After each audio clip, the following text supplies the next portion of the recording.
everybody.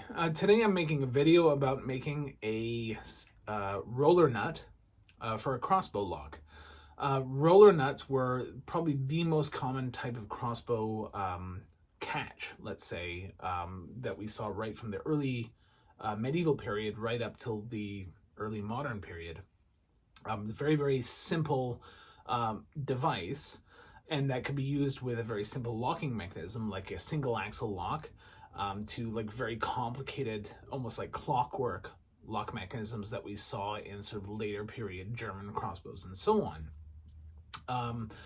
Today I'm going to be making this out of Delrin, which is essentially a type of plastic, very high density, tough plastic. But traditionally these were made out of antler. And they were actually also made out of steel and out of brass as well.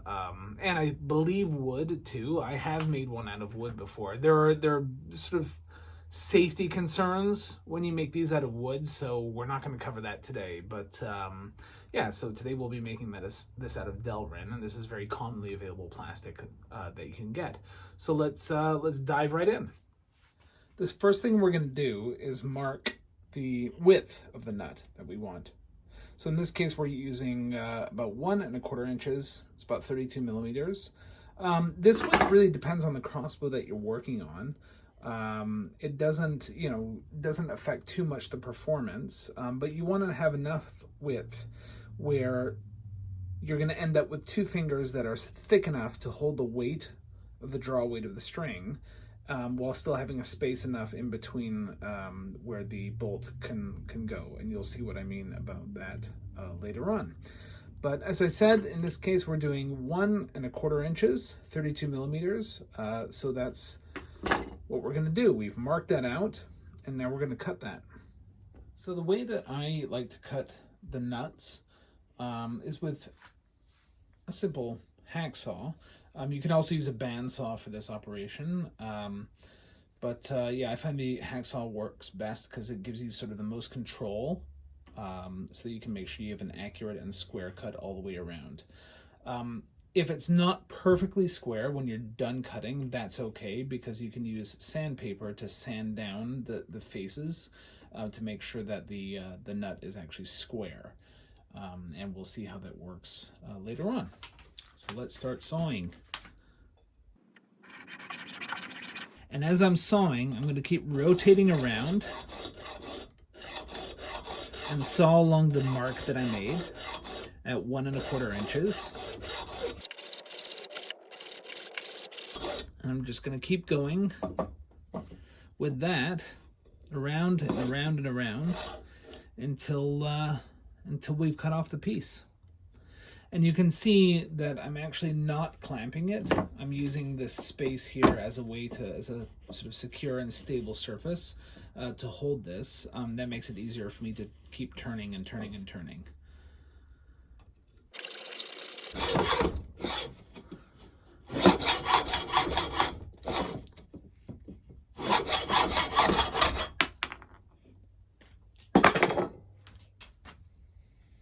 And there it is. That is our nut blank. So from here, we're going to start measuring and marking so we know where to make the next cuts and the next holes. So now that we have the nut blank, the next thing that we want to do is find, as close as we can, the exact center of this. That's going to be important because this is actually going to receive an axle, either steel, depending again on what type of crossbow you're making, a steel axle or a bound axle, as you may have seen in one of my previous videos, making a Central European style crossbow where instead of a steel axle, it was bound in with hemp cord. Either way, you want the hole in the center of this to be, well, as centered as possible, because that's going to make the nut rotate freely and accurately in the socket. An important point here is that the axle that goes here, whether that's steel or whether that's the cord that I was talking about, the axle is not there to bear any weight whatsoever. It's only there to keep the nut from jumping out of the socket when you're shooting the crossbow. It doesn't hold any load from the string or anything like that. Again, it's just there to keep it from jumping out. So yeah. There are several different sort of mathematical or geometric ways that you can use to find the exact center of a circle. But we're not going to do that because I'm lazy. So instead, we're going to use this. Now, this is just simply a block of wood that I've used a 1.5 inch Forstner bit to drill out a space in the middle that fits the nut perfectly. Now, you'll notice with the Forstner bit, there's a little brad point on the end here, which essentially locates it and centers it in whatever you're drilling in. So once you've actually drilled into the wood, you're left with an exact center, which you can then bore all the rest of the way through with a very small, a very narrow drill bit. And that goes all the way through the wood. So when I place the nut, it's a very tight squeeze, as it should be. When I place that in the space made by the Forstner bit, we flip it over, there's a hole. And that hole, we can be absolutely sure, is the center. It corresponds with the exact center of the nut blank that we're working with. So all we need to do in this case is take a drill bit, go down and just drill just a little bit, and that's going to mark the exact center of the nut. So we're going to do that right now.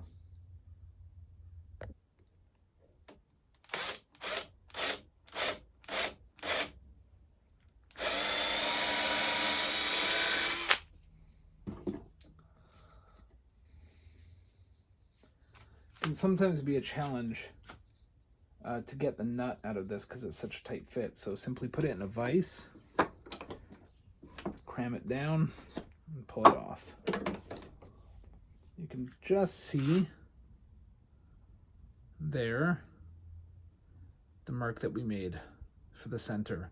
So that's going to be our guide, and we're going to put this on the drill press and drill all the way through. The reason why we're using the drill press on this is to make sure that this hole that goes through here, this pilot hole, is going to be absolutely square with the sides and the faces of the nut, and that's really important for when you get this in the crossbow, to make sure that it's seated properly and that it spins freely. So one really important thing to do before you get this on the drill press to drill the axle hole through is to make sure that the sides of the nut are square. And if they're not, it's simple enough to sand down any high points to make sure that that flat surface there and there are square with the sides. So checking for square, there is a little bit of a high point. It's hard to see, but this side is slightly higher than that side. So we're just going to sand down this side of that surface of the nut to make sure that, again, this surface is square with that surface. The easiest way to do this is make sure that you have a good flat surface. In this case, I'm using this reference surface. It's made out of granite. These you can buy from Amazon or wherever. They're not that expensive. But this is a surface that you know for sure is absolutely perfectly flat. So get some rough grit sandpaper. This is 80 grit. And then where that high point is, you just want to sand down just that side. And the way you do that is put the nut onto the sandpaper, but only the side that you want to bring down, and just give it a few passes. And then just simply check again with your square. In this case, I'm using a little engineer's square. This is one of my favorite tools, actually, but you can certainly use a combo square as well. Looking at this now, that it's still slightly high on this side, so we're going to put it back on and check again. That looks pretty good. We'll check the other side. There's actually a raised point here where we marked it with the drill, so we're just going to take, and we can really check it to make sure. slightly high on this side. So we go back on again. Check it again. And that is looking pretty good. So what I like to do to finish this up is just take it down a little bit with some finer grit. So this is 220. And again, just a few little passes. And I like to rotate a little bit when I'm doing this as well, just to make sure that it's getting evenly sanded. And that takes off those big sanding marks from the heavier grit.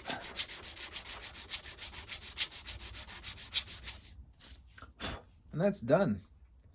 So now we know that this surface is square with the sides. And when we put that on the drill press, we know that it's going to be square. And therefore we know that the axle hole is going to be absolutely parallel with the sides. And that's of course really important to make sure that when it's in the socket, that it turns smoothly. So let's head to the drill press. So we've got it on the drill press now.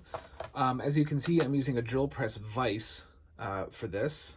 It's really important to have the piece secured because it's round, and you know, with the power that's in even a lightweight drill press like this one, that is just going to whip right out of your hands. So it's really important to secure the piece. You can also secure it with a regular G-clamp, and then rotate it so that the end of the G-clamp is secured against the pillar in the same way that this vise is. So once you got that secured, you want to center it there on the drill, and then you're ready to go.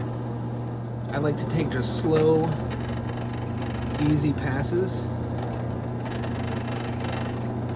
just making sure that everything is where it should be.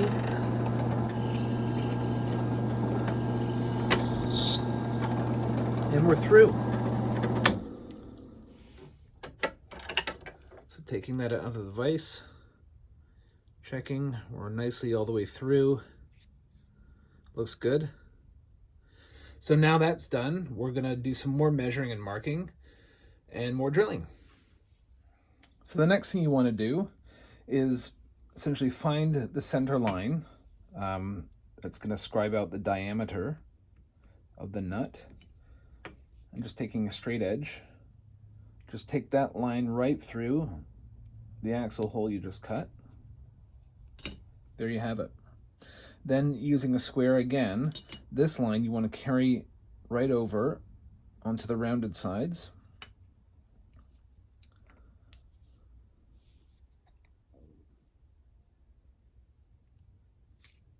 There.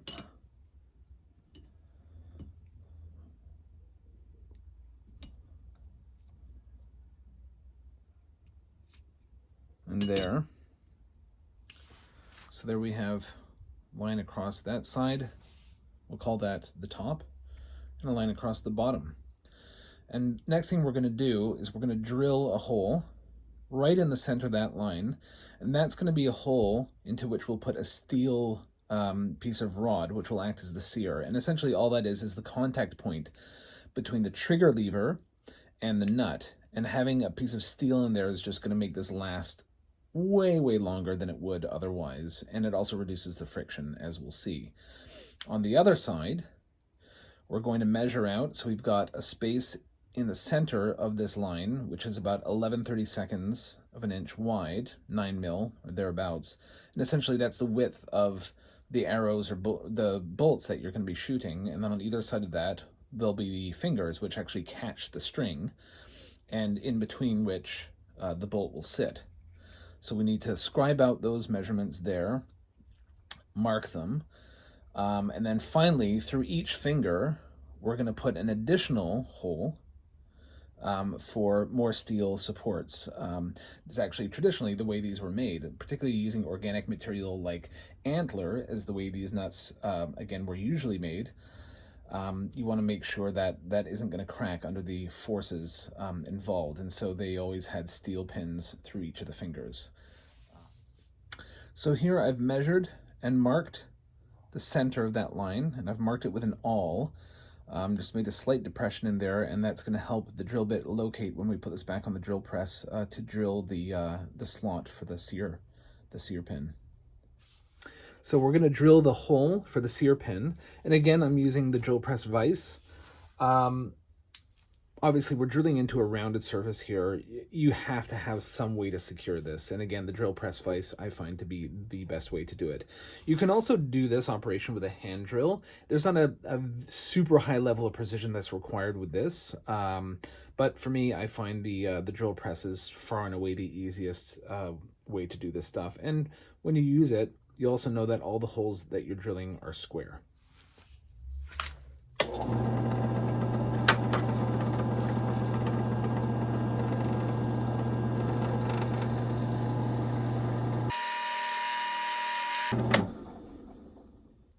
And in terms of the depth, I was sort of eyeballing this just because I've done a lot of these. But you want this to be about 1.5 centimeters or so, like a little over half an inch.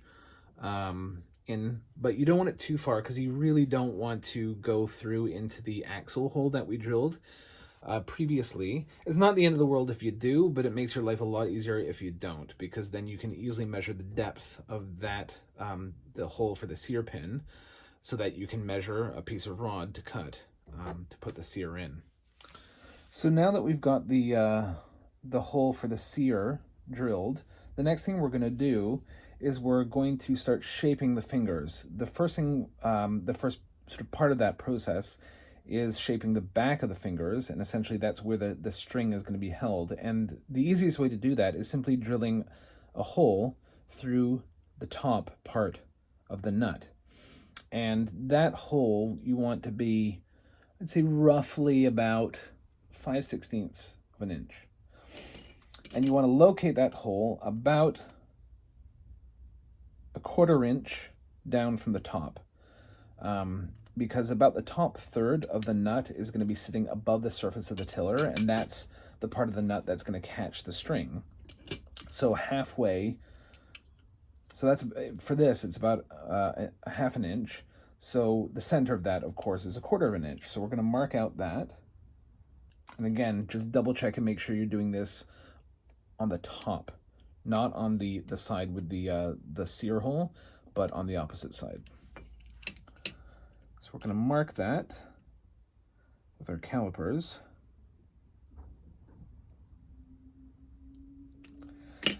And then from that mark, we're going to use an awl and just widen it just a little bit.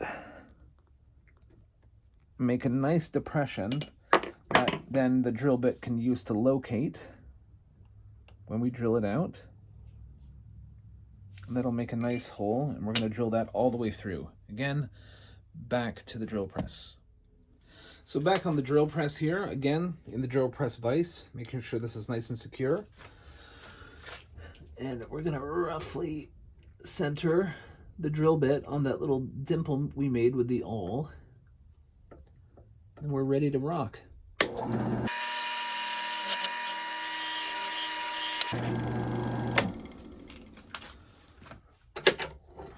And we're through.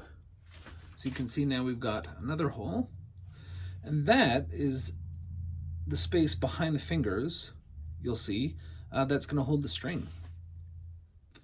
So as I mentioned before, roughly 1/3 or so of the nut is going to be sitting above the surface of the tiller. So really we're creating a line now to demarcate that. So we're going to basically take that from the bottom of the hole that we just drilled. We want to make sure that this line is going to be perpendicular to the line we made previously, the diameter line. So again, using a square, we are roughly perpendicular. So that line and this line here are outlining the piece of the nut that we're about to saw and remove. So in terms of sawing, for this cut across the top, a hacksaw is best. For this cut, frankly, a bandsaw works really, really well as long as you have a fairly fine-toothed blade. But a hacksaw is very good for this operation too.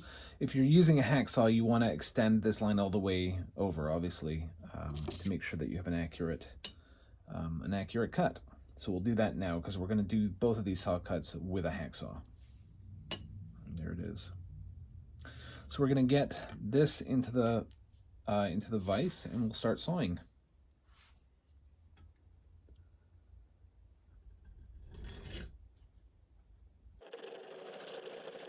It doesn't take long for the saw to get through, and you want to make sure that you're not pushing so hard that when it goes through that you damage the bottom of the what is going to be the bottom of the surface where we're holding the string. So just when you start to get close, just take it nice and easy, nice and slow. There. Actually, I think I nicked it a little bit, but it'll be okay. So that cut's done. Now we rotate the nut and make the second cut. I like to start off sort of right perpendicular to the rounded surface of the nut, because if you're trying to go down, it's just going to keep slipping. So start until you got a nice groove that's in the surface of the nut, and that'll hold the saw blade and keep it from slipping. And then you can reorient the saw in line with the line that we marked in a previous step, which is on this side, and then we'll just cut.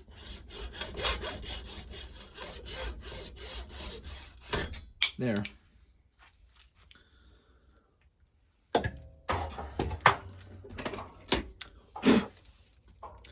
So now you can see it's really starting to take shape now.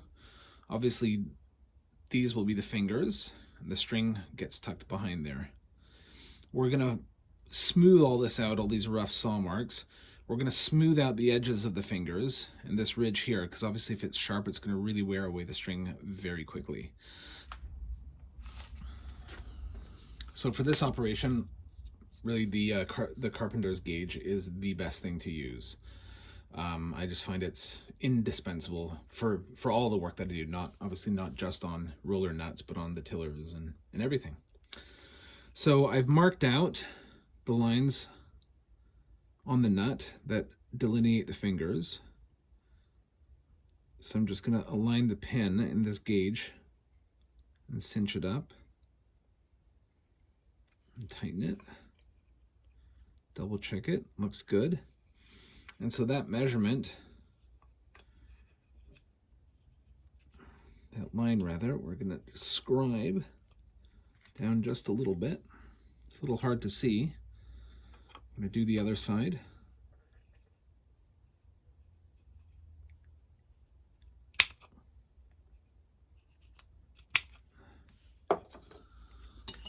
I'm just going to color them in a bit so it's easier to see them. I can do that with a pencil. There. So you'll notice that the slot in between looks a little narrow for the arrows that we're going to use, but that's okay. The main thing is at this point you don't want it too wide, because if it's too wide there's nothing you can do about it. If it's too narrow, no problem. Using a file, you can just file down on either side of the fingers to make it the width that you want. But we've marked these out now, and now we're going to cut it with the hacksaw again.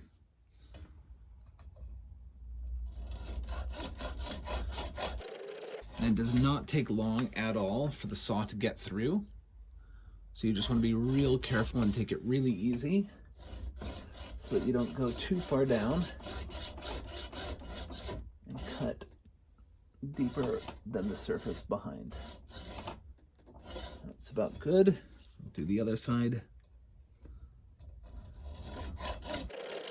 If you do nick the surface behind with the saw, no worries, because again you can clean it up with a file quite easily. So that job is now done. So we've basically cut out the fingers. All that material between we need to get rid of, and we're going to use a chisel to do that. So let's do that now. So we're ready to start chiseling, and it's really important to note here that when we're taking out this material between the fingers, we want to take very small bites.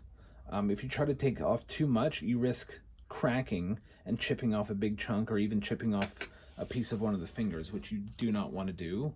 I've done that before, and it's very frustrating once you've done the measurements and the drilling that we've already done up until this point. If you chip off one of the fingers, you have to start again. So again, take your time, nice small bites. And you'll notice I'm working with the bevel down, because if you work with the bevel up, it's a little too easy to go too deep. So with the bevel down, it ensures that you're taking nice small bites and that you're not going to take too much off and risk cracking. It's probably a good idea to wear safety glasses with this, because as you can see, the chips do tend to fly off, and you don't want to get one of these in your eye.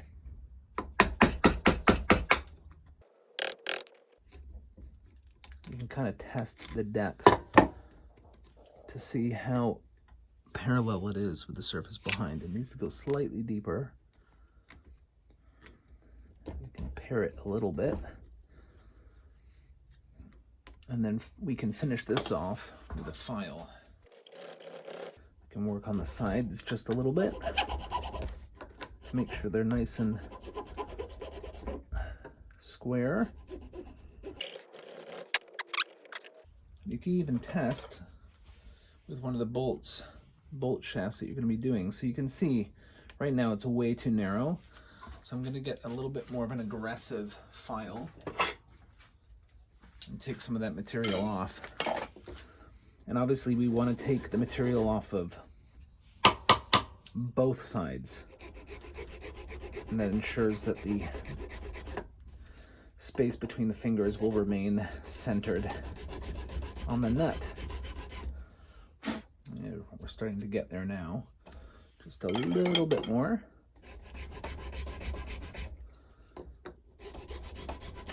Not too much, and then we can have a nice snug fit. Excellent. Good. Now we're just going to go in and clean and smooth out this surface.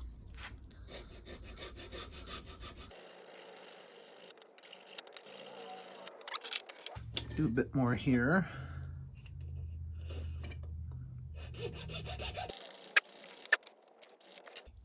Okay, next we want to smooth out all of the surfaces that are going to be in contact with the string. And that way we won't wear the string too much. So these outside corners, just put a nice radius on that corner. And then the same thing with the underneath part of the fingers there.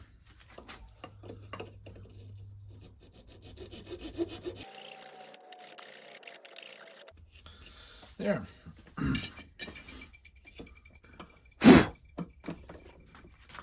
So you can see there's a nice radius here. We just took down that whole edge. You can kind of clean it up just a little more.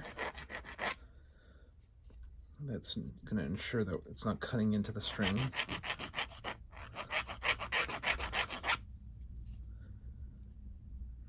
There. And you can see the same thing underneath the fingers there. I've taken down that sharp edge. So the last thing we want to do is create the notch, which is going to be in this portion here towards the back, and that is essentially where the trigger is going to engage and then press against the pin that's going to be in that hole.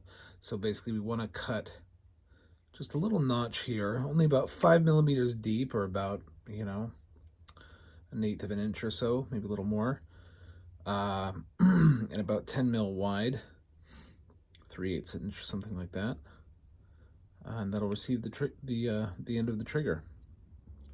So again, just like when we were chopping out the waste between the two fingers, we just want to be very, very careful and take very small bites here. I haven't actually even measured and marked out this. You can pretty much eyeball this as long as it's big enough to receive the end of the trigger. That's all that matters. So we're going to start on the line. Just a nice little tap. Same again on that side. I'm just going to want to outline it just a little bit. Again, very light, very small chunks, because this is where you can get into trouble with cracking if you try to get a little too aggressive with the mallet.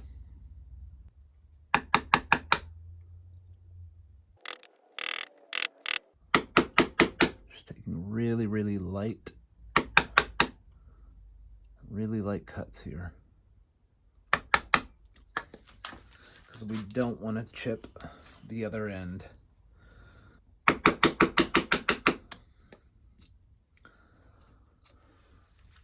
Looking good.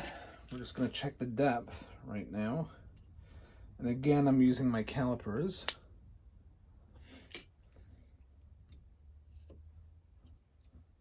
We're only about 2.75 millimeters, so we've got a little bit to go. I'm really focusing at this point most of my efforts right at the front of the notch here, and once I get that to depth, then I can just gradually take out the material on this side until we've got a nice flat surface.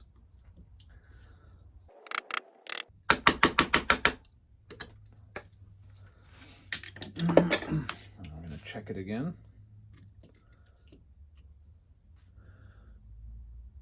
Almost there. We want to get to about 5 millimeters.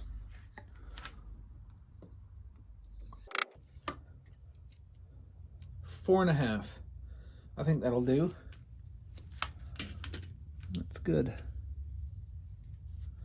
Now we want to make sure that the notch is actually wide enough to receive the trigger. So I've got a trigger here, and it is. It's nicely centered, plenty wide enough, and that'll fit nicely in there. So the last thing we really need to do here is pop in that sear pin. So first, again, coming back to the calipers, we're going to take a depth measurement of the hole, the sear pin, and we're about 1 centimeter, 10.3 millimeters. So we're going to cut a sear pin about the same depth. It's okay if it's slightly shorter or slightly longer. If it's slightly shorter, well, you're only going to push it in as far as it'll go till the top surface matches. Or if it's a little longer, you can always file it down as well. So for this, I've got a piece of 3/16 inch stainless steel rod. So I'm going to measure off the correct. I'm going to go a little lower. And we're going to cut that. So we've cut the sear pin. As you can see, it's just a small little piece of that rod. That's going to go in the hole there. It will be a tight friction fit, but to make sure there's no chance of this slipping out, and believe me, I have experience with this, we're going to put just a dab of quickset epoxy in there to hold it in place. Now, when we put epoxy there, and because it's such a tight fit, and you start pushing that down, it actually creates some air pressure in the bottom, which will keep it from sitting nicely. So all you need to do is take a knife and just make just a little slit down the side of that hole. And that'll be just enough to let the air escape. So just prepared and mixed up some quickset epoxy. You just need a really small amount, just like that. And I dip the end of the sear in it and just pop it in the hole. You'll need to tap it in with a hammer. Make sure it's in well. Pretty important at this point, unless you want to make your life much more difficult, is to wipe off any excess epoxy. That way you're not going to have to sit there chiseling it away next time. So we're going to let that dry, and when that's done, we'll file it down. So we've allowed the epoxy to set and cure, and the bottom of the sear is protruding just a little bit beyond the surface. We want that completely smooth and rounded so it'll rotate freely. So we're just going to take a file and just file it down a little bit. That's pretty good.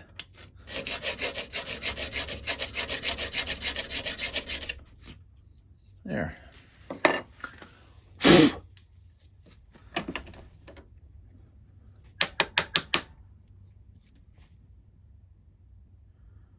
Nice and smooth. Now this particular nut is probably going to be used on a crossbow with a draw weight of about 120 pounds or so. So because it's over 100 pounds, I'm just going to be safe and put in 2 steel supporting rods through the fingers. So this is the final piece of building the nut. So the way we're going to do this is find the center of each finger. So each one is about 10, call it 11 millimeters wide. So we're just going to mark very gently a line down the center of each side.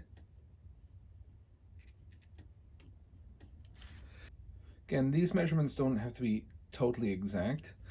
The idea here is that it's far, the hole that we're going to drill here is going to be far enough in front of the back of the finger that it's not going to pierce through the back edge, and that we can get it deep enough beyond the axle hole to make it a really good support.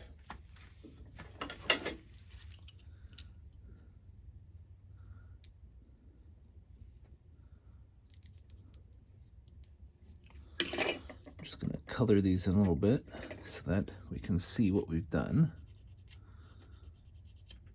So you can see there's little X marks there. Now we're going to take our awl, like the last time, and just score a nice little dimple in there, which is going to make it easy for the drill to locate exactly where we want it to. So I set my drill stop so that the end of the drill is going to go just below the level of the axle, to make sure that the pins, when they go in, give a really good sturdy support to the finger. Now I'm just eyeballing it and lining up on one of the marks. Now we're going to start, and the key piece to this is just going really, really slow and holding the piece to support it to keep it from skidding off.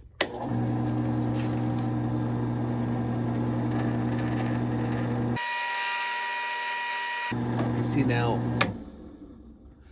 that it's really started to bite in, it's created a good surface, and then we can really start drilling now.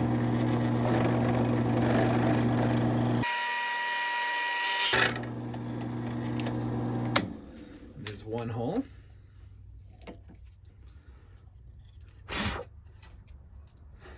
I'm going to slide it over and repeat the operation on the other side. Again, starting really nice and slow.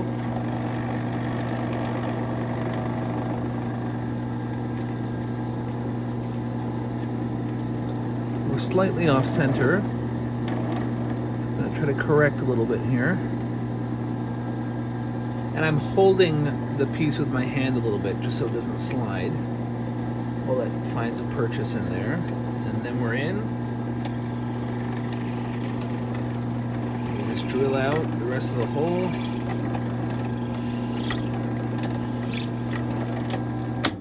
And done.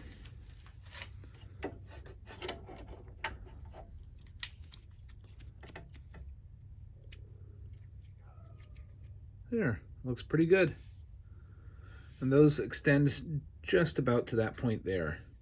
And so the rotational force, as it's coming around, because that pin is below that the axle, the point of turning, that's going to create a really good solid support for the fingers as the string is pulling in that direction. So for the final piece of this operation, just like we did with the sear, we're simply going to gauge the depth of each one of these slots that we just drilled out.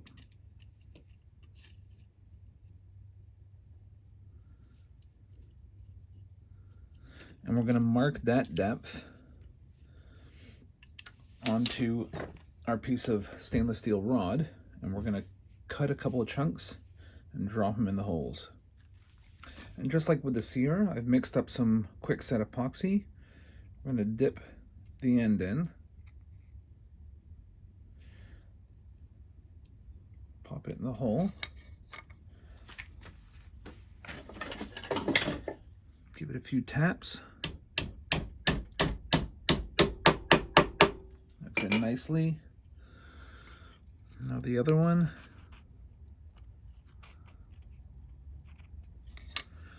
Really doesn't even need this much epoxy, but oops. There, and we're in. So just like last time, we're wiping off the excess epoxy. Once that's dried and cured, we're going to hit it with a file, take these corners down, and then that nut is complete. And there we have it. One roller nut for a medieval or Renaissance style crossbow. So, you know, obviously it's a multi-step operation. There's lots of sort of bits and pieces to do in creating one of these things, but ultimately it's a very simple device, really. And again, like I mentioned at the outset of the video, it's just the most common catch mechanism for crossbows from, you know, the medieval period. I think there's actually evidence that they were used in ancient Rome as well. Yeah, and then these were used right up until the Renaissance, until probably the 18th century. So there we have it. So if you're making a medieval crossbow, you want to make a roller nut, there you have it.